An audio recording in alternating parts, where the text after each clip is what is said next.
Buenas noches, es para mí una bendición poder compartir con ustedes a partir del día de hoy el curso sobre la Virgen Santísima, el curso de Mariología.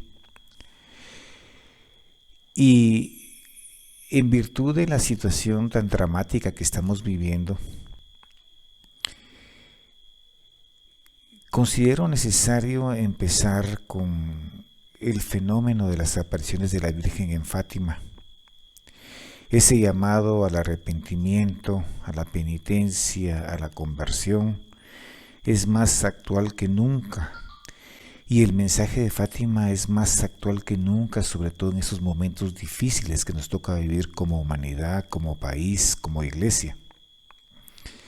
La Virgen Santísima es una criatura como nosotros.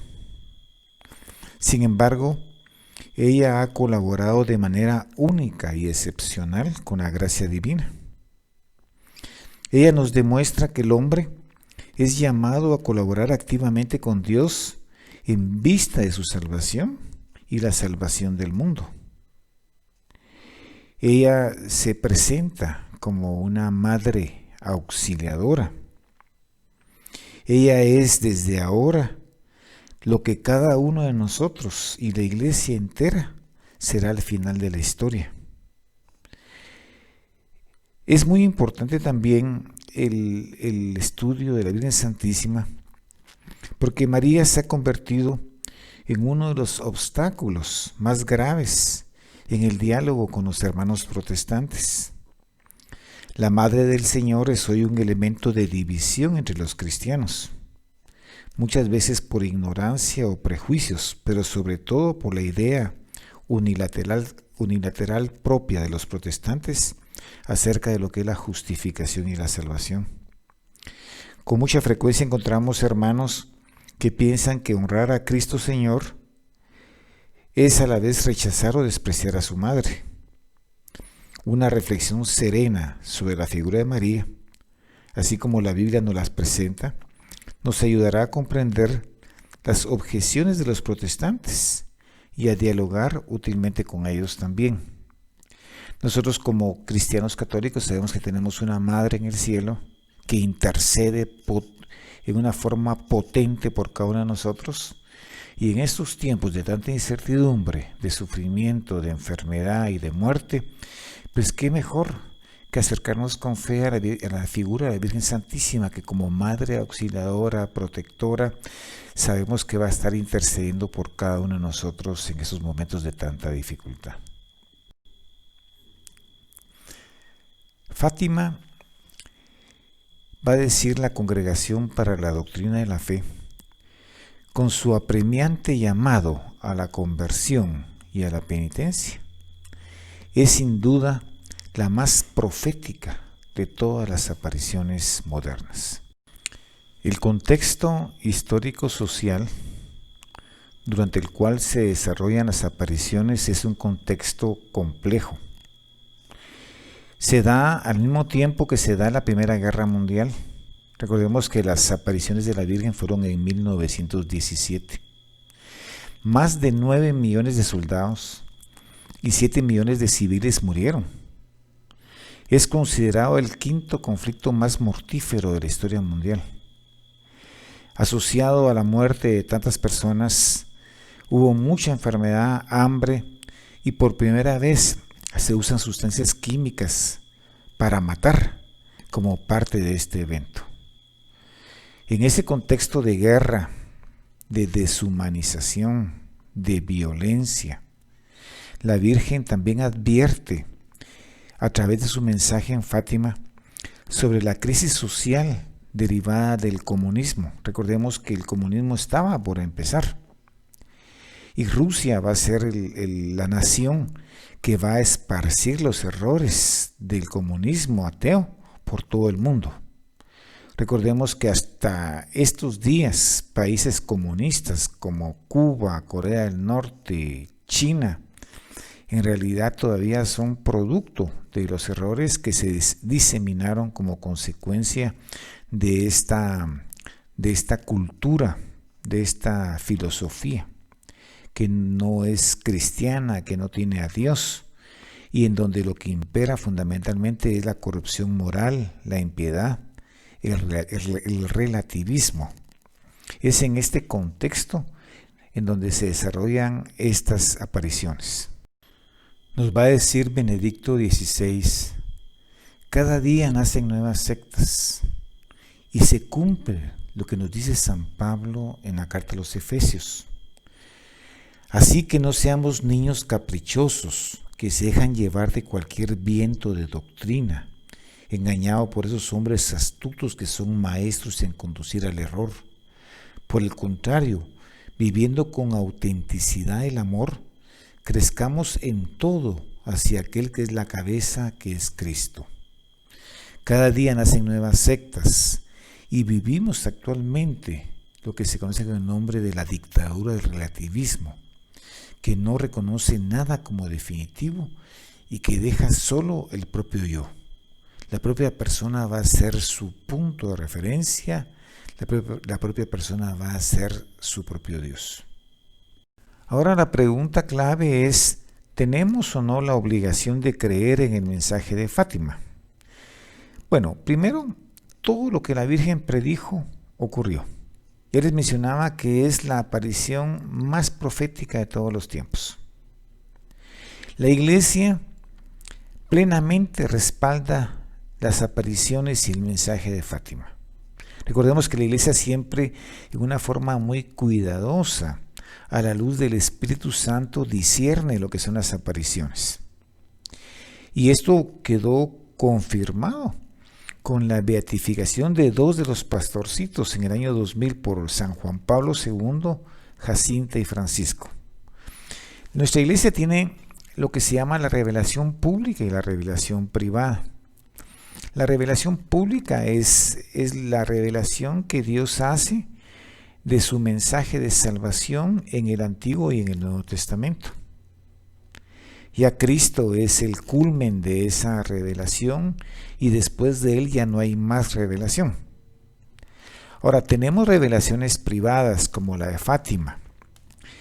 Esta ha sido reconocida por la autoridad de la Iglesia. Su papel no es para completar la revelación definitiva de Cristo. Ya la revelación definitiva de Cristo ya está dada, sino su rol es para ayudar a vivirla más plenamente en una determinada época histórica, como nos va a decir el Catecismo de la Iglesia Católica en el numeral 67. O sea, nuestra Iglesia, Madre y Maestra, nos enseña que hay una revelación pública, que es la que tenemos en la Sagrada Escritura, y que nuestra Iglesia se ha encargado de interpretar a través de los 2000 años que tenemos como cristianos. Pero también tenemos revelaciones privadas, como la de Fátima. Y el objetivo de estas revelaciones, como les vuelvo a repetir, no es completar ni dar otro mensaje diferente que el que da Cristo en la Sagrada Escritura. No apaguen la fuerza del Espíritu. No menosprecien la profecía. Examínenlo todo y quédense con lo bueno. Apártense de todo tipo de mal, nos va a decir San Pablo en la primera carta a los tesalonicenses. Y es que en cada tiempo se le ha dado a la Iglesia el carisma de la profecía, que debe ser examinado, pero que tampoco puede ser despreciado. Al respecto, es necesario tener presente que la profecía, en el sentido de la Biblia, no significa predecir el futuro, sino que explicar la voluntad de Dios para el presente y entonces mostrar el camino recto hacia el futuro. O sea, es una lectura correcta de lo que se ha denominado la teología de los signos de los tiempos. La profecía no es tratar de averiguar qué va a pasar pasado mañana o dentro de un año. No, la profecía trata sobre descubrir la voluntad de Dios para el presente y enseñarnos a caminar en una forma correcta hacia el futuro. Uno de los eventos más significativos de nuestra época ocurrió a principios del siglo pasado. En un pueblo olvidado, desconocido, en una región montañosa de Portugal. Allí 3 inocentes pastorcitos fueron escogidos por Dios para transmitir al mundo un importante mensaje. Y este mensaje les fue confiado por María, aquella que es reina del cielo y de la tierra, cuya belleza, poder y bondad ha sido el tema de profetas y santos durante miles de años. En una forma misteriosa, Dios se revela y revela su mensaje a través de personas que al criterio del mundo son totalmente insignificantes. Como suele ocurrir, las grandes misiones van precedidas de grandes preparativos. Por ejemplo, para la encarnación de nuestro Señor Jesucristo, el arcángel Gabriel se le apareció a la Santísima Virgen con el fin de anunciarlo. Antecediendo el comienzo de las predicaciones de nuestro Señor, San Juan Bautista le allanó el camino. Pues también, antes de las apariciones de la Virgen en Fátima en 1917, se dieron algunas apariciones de preparación para este mensaje. Se describen algunos fenómenos sobrenaturales que los pastorcitos tuvieron oportunidad de poder observar en 1915. Y en 1916 se dan 3 apariciones del ángel que se va a autodenominar el ángel de Portugal. La primera aparición fue a principios del año 1916. Nos van a decir los pastores que después de rezar, un fuerte viento sacudió los árboles. Entonces vieron caminando hacia ellos sobre el olivar a un joven resplandeciente y de gran belleza. No teman, les dijo, yo soy el ángel de la paz, oren conmigo. Dobló la frente hasta el suelo y repitieron con él, Dios mío, yo creo, adoro, espero y te amo. Te pido perdón por los que no creen, no adoran, no esperan y no te aman. Oren así, les dijo el ángel, porque los corazones de Jesús y María están atentos a la voz de sus súplicas. Miren qué oración más linda nos enseña el ángel. Dios mío, yo creo, adoro, espero y te amo. Te pido perdón por los que no creen, no adoran, no esperan y no te aman. Y les da un primer mensaje. Ellos van a sufrir por los demás, van a tener que hacer sacrificios, van a tener que ser grandes orantes, porque tanto Jesús como María les piden que ellos sean instrumentos para la conversión y el arrepentimiento de otros pecadores.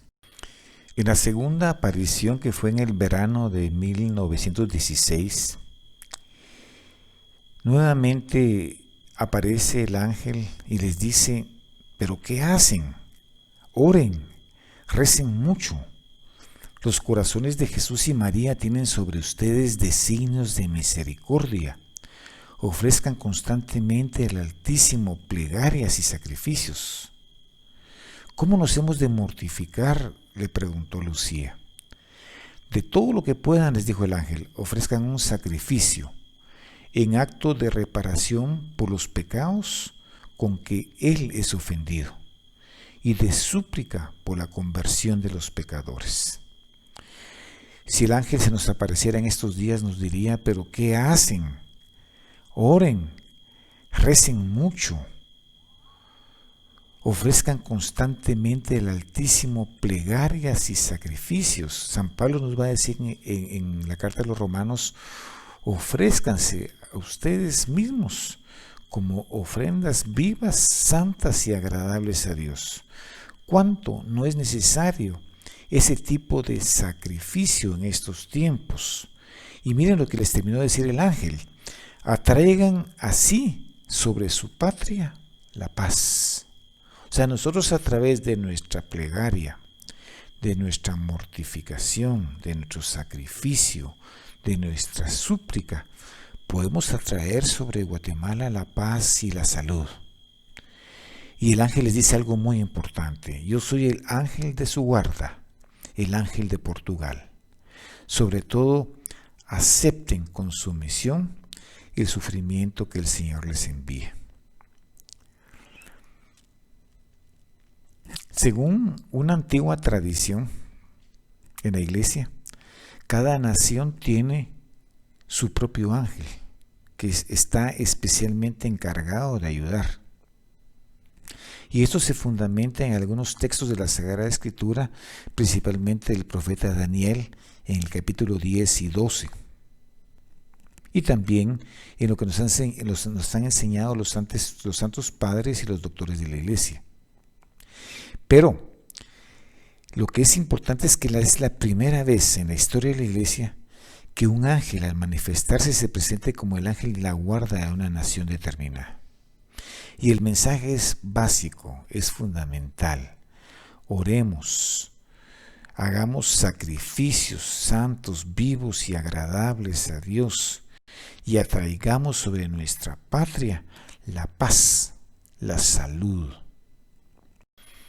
Y a finales del verano de ese año se va a dar la tercera y última aparición del ángel. Nos va a decir Lucía: rezando en una gruta, se nos apareció por tercera vez el ángel portando en la mano un cáliz y sobre él una hostia de la cual caían gotas de sangre. Dejando suspenso en el aire el cáliz y la hostia, se postró en tierra repitiendo: Santísima Trinidad, Padre, Hijo y Espíritu Santo, los adoro profundamente y les ofrezco el preciosísimo cuerpo, sangre, alma y divinidad de Jesucristo, presente en todos los sagrarios de la tierra, en reparación de los ultrajes, sacrilegios e indiferencias con que Él mismo es ofendido. Una oración profunda. Yo adoro profundamente a la Santísima Trinidad y le ofrezco el preciosísimo cuerpo, sangre, alma y divinidad de Jesucristo en reparación por todos los ultrajes, sacrilegios e indiferencias con que Él mismo ha sido ofendido. En una forma esquemática les voy a presentar las apariciones de la Virgen Santísima, que fueron 6. La primera fue el 13 de mayo, como les mencionaba, de 1917.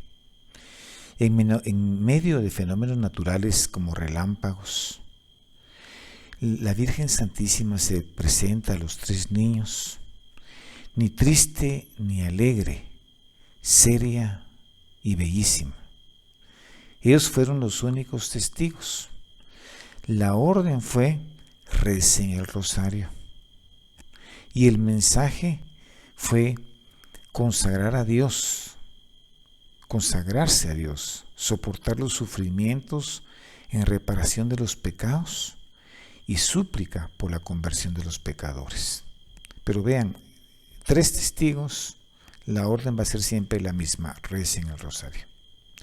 En la segunda aparición, un mes después, ya están presentes 50 personas. Se van a dar también fenómenos de tipo natural. Mencionan los testigos que la luz del sol disminuyó y la copa de la encina donde estaba la Virgen Santísima se dobló. La orden de la Virgen Santísima fue: recen el rosario y aprendan a leer. El mensaje: Jesús quiere servirse de ti para hacerme conocer y amar. En esa segunda ocasión va a profetizar que Jacinta y Francisco morirán prematuramente. De hecho, uno murió 2 y la otra 3 años después de las apariciones.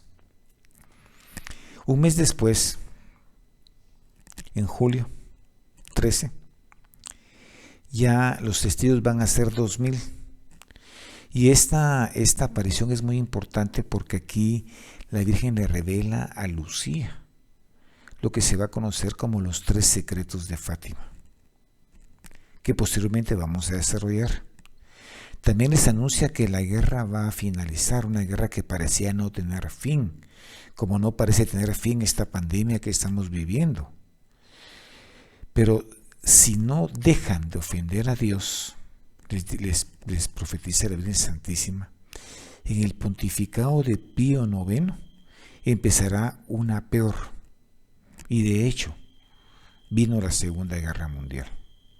Y por primera vez la Virgen Santísima les pide que la Iglesia consagre a Rusia en ese momento para evitar que los errores derivados de esa filosofía comunista atea se vayan a dispersar por el mundo y a sembrar de errores a todos los pueblos. La cuarta aparición, de nuevo la orden de la Virgen Santísima es recen el rosario. Profetiza el milagro que se va a dar en la sexta aparición, en octubre. Y les pide que recen mucho, porque muchas almas se van al infierno por no haber quien se sacrifique y pida por ellas. Es de mencionar que esta cuarta aparición no se dio en el lugar habitual de las apariciones, porque los niños los habían apresado.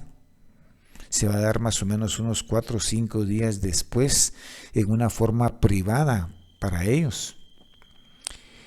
Porque como ha sucedido con muchas de las apariciones de la Virgen, a los videntes siempre se les pone en tela de juicio. La quinta aparición ya fue presenciada por unas 15 a 20 mil personas, que dan fe de que hubo un momento en donde disminuyó la luz solar y se podía ver la luna. El mensaje: recen para alcanzar el fin de la guerra. El mensaje dejó consolados a los niños y los dejó fortalecidos. De nuevo la orden fue: recen el rosario. Y la última aparición, que fue el 13 de octubre del 17, se dio al mediodía. La orden fue que se le hiciera una capilla. Se presenta ya como la Señora del Rosario y les pide que den el mensaje de que no hay que ofender más a Dios. Esta aparición fue presenciada por 50 a 70 mil personas aproximadamente. El sol giró sobre sí mismo, se precipitó a la multitud y este fenómeno de tipo sobrenatural fue visto a 40 kilómetros de distancia del lugar. Hay fotografías y hay muchos elementos de esta naturaleza que constatan la veracidad de esos fenómenos sobrenaturales. Lo que es importante de todo esto y que vale la pena reflexionar es de que la Virgen nos llama a rezar el rosario en los momentos de dificultad. ¿Cuánto rezamos nosotros diariamente? Esos niños rezaban día y noche, prácticamente no dormían. La Virgen Santísima les pidió que hicieran ese sacrificio, que se rece el rosario, porque esto puede cambiar la historia natural de muchos de los eventos que nos tocan vivir. Ya les mencionaba que en la tercera aparición se da lo que se conoce con el nombre del secreto de Fátima. Algo que debemos de apuntar es de que los 3 niños tuvieron la visión de la Virgen Santísima, pero solamente veían cómo la Virgen Santísima platicaba con ellos, pero no escuchaban lo que ella decía, solo la podían ver. Fue únicamente Lucía la que captó el mensaje y lo transcribió de la siguiente manera. En la tercera aparición se da lo que se ha conocido con el nombre de los secretos de Fátima, que se fueron develando progresivamente. La primera parte del secreto es la visión del infierno. La Virgen Santísima le revela a los 3 pastores la necesidad de víctimas expiatorias que contribuyan por medio del dolor y sacrificio a que las palabras de Nuestra Señora encuentren un terreno fértil en el corazón del hombre. A mí se me hace muy parecido a la misión del Padre Pío. Dolor, sacrificio y expiación constantes. Estos santos que se presentan en una forma aleatoria, en una forma misteriosa, pero que por medio de su dolor, de su oración, de su sacrificio, pueden cambiar la historia. La oración, sacrificio y dolor, va a decir uno de los expertos en el fenómeno de Fátima, consiguen la apertura del corazón.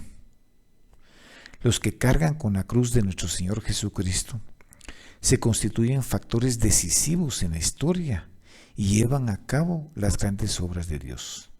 También nosotros hemos sido llamados a ser víctimas expiatorias, que contribuyamos a través de nuestro sacrificio, a través de nuestro dolor, a través de nuestra plegaria, que las personas que se encuentran en pecado encuentren también, tengan un corazón que cambie y que sea fértil a la palabra de Dios.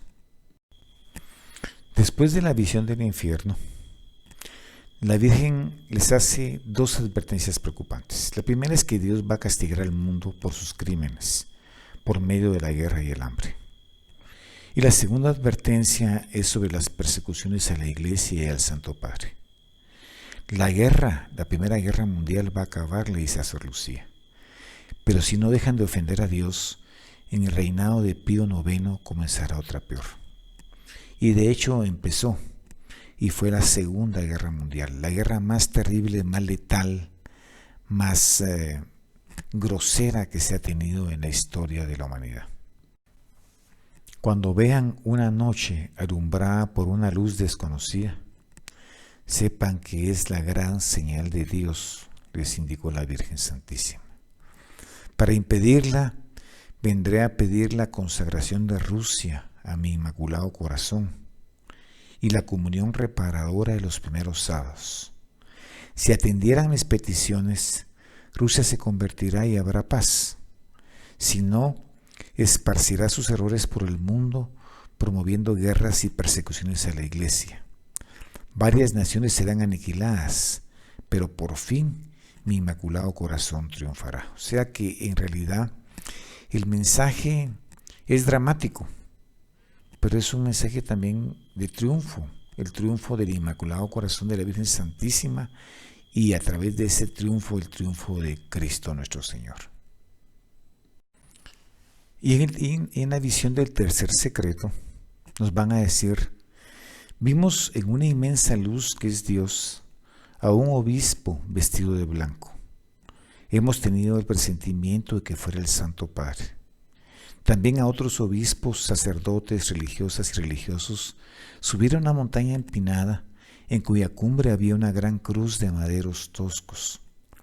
El Santo Padre, antes de llegar a ella, atravesó una gran ciudad en ruinas, tembloroso, vacilante, apesadumbrado de dolor y pena, rezando por las almas de los cadáveres que encontraba por el camino. Llegado a la cima, postrado de rodillas a los pies de la gran cruz, fue muerto por un grupo de soldados. Del mismo modo murieron obispos, sacerdotes, religiosos y seglares. Bajo los dos brazos de la cruz había dos ángeles, cada uno con una jarra de cristal, en las cuales recogía la sangre de los mártires y regaba con ella las almas que se acercaban a Dios. Con esto termina lo que es la visión de lo que se ha denominado la tercera parte de ese secreto. Y la última parte de esta visión nos la cuentan de la siguiente manera. Hemos visto al lado izquierdo de Nuestra Señora a un ángel con una espada de fuego en la mano izquierda. Emitía llamas que parecía iban a incendiar el mundo, pero se apagaban al contacto con el esplendor que Nuestra Señora irradiaba en su mano derecha hacia él. El ángel, señalando la tierra, dijo con fuerte voz: penitencia, penitencia, penitencia. Y yo pienso que es el mismo mensaje que nos dice el ángel al mundo en estos días. Penitencia, penitencia, penitencia. Ahora este tercer secreto le fue prohibido por la Virgen Santísima a Lucía transmitirlo. Pero durante determinado tiempo a Lucía se le empezó a presionar por las autoridades eclesiales a que diera a conocer ese secreto. En el año 44, en medio de ese combate entre lo que la Virgen le había dicho y lo que le exigía a la iglesia, Lucía tuvo una visión durante una visita al Santísimo Sacramento. Ella va a decir que absorta y bajo el peso de una nube oscura que pesaba sobre mí, sentí una mano amiga que se posaba en mi hombro. Levanto la mirada y veo a mi querida Madre del Cielo. No temas, quiso Dios probar tu fe, obediencia y humildad. Estate en paz y escribe lo que te mandan, pero no lo que te he dado a entender de su significado. Después de escrito, mételo en un sobre, ciérralo, séllalo y escribe que solo podrá ser abierto en el año 1960 por el patriarca de Lisboa o por el obispo de Leiria. En 1958, en una carta al Papa Pío XII, le va a decir Lucía que es deseo de la Virgen que se abra ese tercer secreto en el año 60, año que coincidirá con el comunismo en su punto máximo, el cual puede ser disminuido en intensidad y duración con el trabajo apostólico que aclare los espíritus sobre el camino de la vida cristiana, para que no se dejen engañar por falsas doctrinas. La derrota del comunismo debe ser seguida por el triunfo del Inmaculado Corazón de María y el Rey. Para finalizar esta primera parte del mensaje de Fátima, quisiera quedarme con esta idea. Va a decir el obispo de Avellaneda: quien piense en Fátima como tiempo pasado se equivoca. Quien la interprete solo como un hecho histórico no la puede entender. Fátima es un acontecimiento que se está desarrollando y cumpliendo. Es pasado, presente y futuro. La Virgen vino a comprometernos con nuestro tiempo. Con esto damos por finalizada la primera parte del mensaje de Fátima, y en la segunda parte, dentro de 8 días, vamos a hacer una reflexión sobre todas esas implicaciones que tiene el mensaje, sobre todo en nuestra vida actual. Recordando lo que nos dice este obispo, que no es un hecho pasado, sino que es un hecho que tiene implicaciones en nuestro presente y en nuestro futuro. Vamos a ver cómo la Virgen vino a comprometernos con nuestro tiempo. Pasen feliz noche.